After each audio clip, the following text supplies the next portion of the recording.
शिव जी के निवास स्थान है। पार्वती नावा ने वनी शादी करके नाने हैगा ना गोठियाईस ना बतराईस नहीं, आंखी मूंद के बैठ गए। अब इसने माला जाप करा थे भोलेनाथ, ये राम राम जप एक माला है। हम लोग गुरुजी देख बेटा राम राम जप बे कहे, राम राम जप बे तरबे चैतू मंगलू कबे तुम्हार बे, दूसरा के नाम थोड़े जप बे, भगवान के नाम। शिव जी आंखी मूंदे है, अब माला जाप करत रहा है। नावा ने वनी पार्वती ना नहीं ना गोठियाईस ना बतराईस नहीं, नौकर हाथ के पानी नहीं पी भोलेनाथ। देख कबर त्यागी वो ऐसे हमन मन पसंद को बर बिहाव करके पत्नी नाने हा ऐसे तो कर सन गोठियाबे बतराबे काबर बर बिहाव करे है नी। कुंवारा रथे टेटुरा मन इसने रामायण कीर्तन भागवत होई नी ते में जीव प्राण दे दी। हां वो सजाना है ऐसे करना है और ओकरे बिहाव होन दे। वो 3 दिन रामायण होई तो निकले नहीं निकाल ले। हमार गांव का हार तुम्हार गांव का मलनी कहां माया है ना भाई, माया घेर लेते। प्रेम से बोल दुर्गा मैया की जय। आई फलाना घर के छोकरा कैसे नहीं आया तो कहला बता बहनी वो जब ले बहू आए नहाए नहीं जाए तो कहा जा नहा काबे कते त नहाए निकलते। वो जब ले बिहाव हो है नहीं तब ले वो माया मक्का जकड़ गए है नहीं तब खोली नहीं निकले। वो अतकपन माया जकड़ से समझ जा। तो शिव जी अतकपन बैरागी है, ओकर सनात तक कोई गिरस्ती नहीं हुई ना शंकर ये सन को बैरागी नहीं हुई। वो नावा ने वनी शादी करके नानी से अब आंखी मूंद के बैठ गए। दादा प्रेम से बोल दुर्गा मैया की जय। अब एक दिन 2 दिन थोड़े वो नारी के हाथ के पानी नहीं पीस नौकर सन गोठियाई से आंखी मूंद के बैठे हैं और भजन करे लगे भोलेनाथ महाराज। अब एक दिन 2 दिन थोड़े कतक दिन बीत गए। अजी 10 बरस और बीते यही भांति बीते यही भांति जान न जात दिन और राती ये दिन और राती जान न जात दिन और राती ये दिन और राती बारी बारी हमको एक दिन जाना है भाव से गुजर जाना है। बारी बारी हमको एक दिन जाना है। कैसे एला उठाना है एला उलाना है कई जन के चलते ते नहीं चले एला छूटे रे बेत कैसे बन एला उलाओ एला बजाओ तब कथा आनंद है। बारी बारी हमको एक दिन जाना है भाव से गुजर जाना है। बारी बारी हमको एक दिन जाना है भाव से गुजर जाना है। बनेगा कोई ना बहाना है काल कलेवा बन जाना है। बनेगा कोई ना बहाना है काल कलेवा बन जाना है। प्रेम से बोल दुर्गा मैया की जय। 10 साल बीत के पार्वती के हाथ के पानी नहीं पी नौकर संकोचियाई से नहीं। हाँ पार्वती कथी है ये कहा है नहीं संसार भर के इसने दूल्हा डौका हो जाए ते नारी मान के कर्म फूट जाए। हम लोग बर बिहाव करके नाने हैं तनी गोठियाई बतरा है कावर करके नाने हैं दई बर बिहाव। ये 10 साल बीत के पार्वती का आंख से आंसू बरसा थे और 2 ठन चीज देखदारी शिव जी का। एक तो मुड़ी माला पहिरे है दादा प्रेम से बोल दुर्गा मैया की जय। है नहीं आई ये काम मुड़िए ये बेंद्रा मुड़ी कुकुर मुड़ी दई संसार में हमार बेइज्जती करत है। ये ला गुलाब फूल के माला नहीं मिली से चाहती ते धतुरा फूल पहिर लेती। ये काम मुड़िए बेंद्रा मुड़ी कुकुर मुड़ी संसार में हमार बेइज्जती कर दी से। एक तो बारात की यहां घरों घर का पाट लग गया है नहीं। हां कोनो स्वागत करैया न कोनो गोड़ धोवैया ऐसने कोनो पति रथे। प्रेम से बोल दुर्गा मैया की जय। पार्वती मन में दुख हो गए एक ठन चीज औ देखदार इसका ओकर जटा में घन मई लोगन बैठे। प्रेम से बोल दुर्गा मैया की जय। शिव जी जटा में घन मई लोगन बैठे रहा और मई लोगन देखी तय कर करे जम आदि वर्ग गई ये अगवा बुकिंग करे तो हमला शादी करके कान्ना नहीं दई। प्रेम से बोल दुर्गा मैया की जय। या गुहा के कर बुकिंग है तो हमला शादी करके काटना नहीं।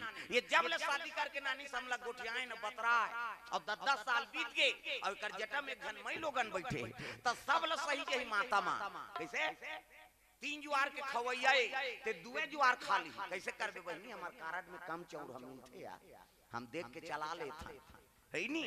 गहना गुठा पहिराई आए ते रेडीमेड में काम चला ले है नी। 5 ठन साड़ी पहिराई आए ते 2 ठन साड़ी में जीवन ल बिता दी कैसे। अब मई लोगन के जीवन में मई लोगन नहीं तो सही दे मुड़ी ल डोलाओ पथरा हो सौ तही तो सही बे का कैसे तोर जगह मऊ सौ तही ते सही बे नी सहा। घरवाली सन गोठिया अब एको जन मन पड़ोसी सन गोठिया थे झगड़ा शुरू हो जाते कैसे हैं तो 10 साल हो गए शादी करके शिव जी नाने अब पार्वती सन्नी गोठिया और कर जटा में एक जन मई लोगन बैठे है एला देख के ओकर करे जमा आगे बढ़ गई ये घाट बुकिंग करे त हमला शादी करके कान नाने अब एक कब आंखें उघारे तेला पूछाओ प्रेम से बोल दुर्गा मैया की जय।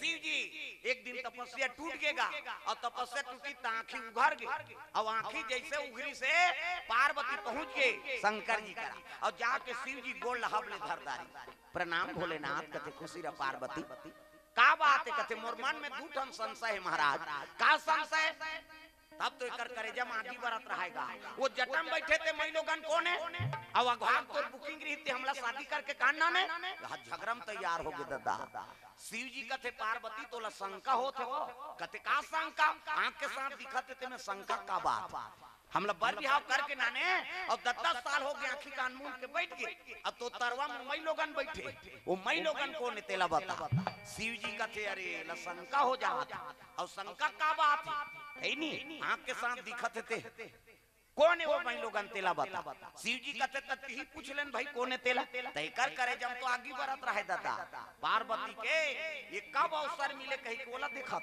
प्रेम से बोल दुर्गा मैया की जय। जटम बैठे थे मई लोगन को ने भोले तेरी जटा से बहती है गंगा धारा शंकर तेरी जटा से भोले तेरी जटा से बहती है गंगा धारा शंकर तेरी जटा से हो भोले तेरी जटा से बहती है गंगा धारा शंकर तेरी जटा से भोले तेरी जटा से बहती है गंगा धारा शंकर तेरी जटा से भोले तेरी जटा से बहती है गंगा धारा भोले तेरी जटा से बहती है गंगा धारा भोले तेरी जटा से बहती है गंगा धारा शंकर तेरी जटा से भोले तेरी जटा से बहती है गंगा धारा शंकर तेरी जटा से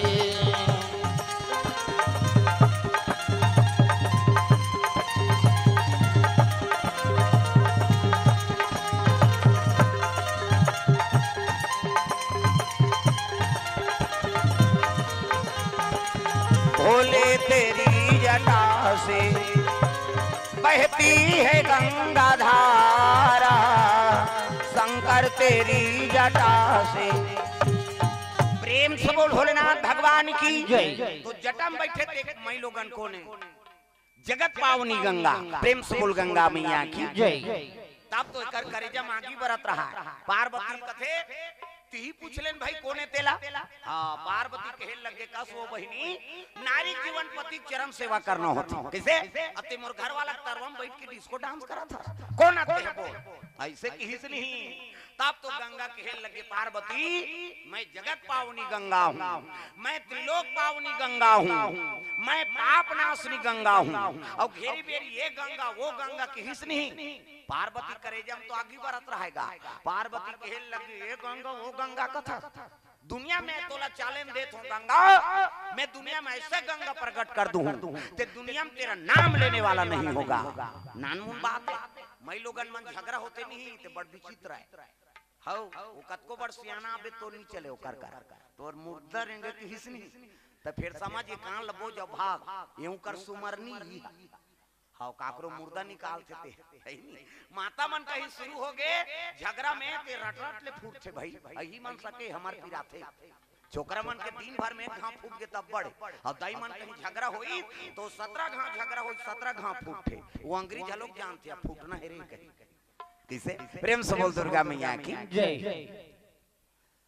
पार्वती और गंगा गंगा दोनों बात ठन गए पार्वती मैया कहे लग गए हाँ मैं दुनिया में तोला चैलेंज देत हूँ गंगा मैं ऐसे गंगा प्रकट कर दूं ते दुनिया में तेरा नाम लेने वाला नहीं होगा नानमुन बात है नहीं कहते हाओ हाओ हमू दे फोकट के चैलेंज जन का ऐसे कई बात हटन गेगा शिव जी कहते हटाओ ना पार्वती कहते तोरे सती तो है बोला मुड़ी में चढ़ाते नहीं ना झगड़ा होतीस नहीं प्रेम से बोल दुर्गा मैया की जय बोला मुड़ी में चढ़ाते नहीं ना तो झगड़ा नहीं होती हाँ कहे लग के पार्वती हाँ एक ठन मोर मन में उस संशय महाराज का ये का मुड़ी माला है संसार में हमार बेइज्जती कर दे ये पार्वती घर वाला काला जब थे दई भूत ल जब थे तो प्रेत ल जब थे मुड़ी मुड़ी की माला पहिरे का मुड़ी है शिव जी कहे ना कथे जानना चाहती है पार्वती कहे जानबो कह के पूछा था तो सुन न तो कुकुर मुड़ी है न बेंद्रा मुड़ी तो का मुड़ी कथे तोर मुड़ी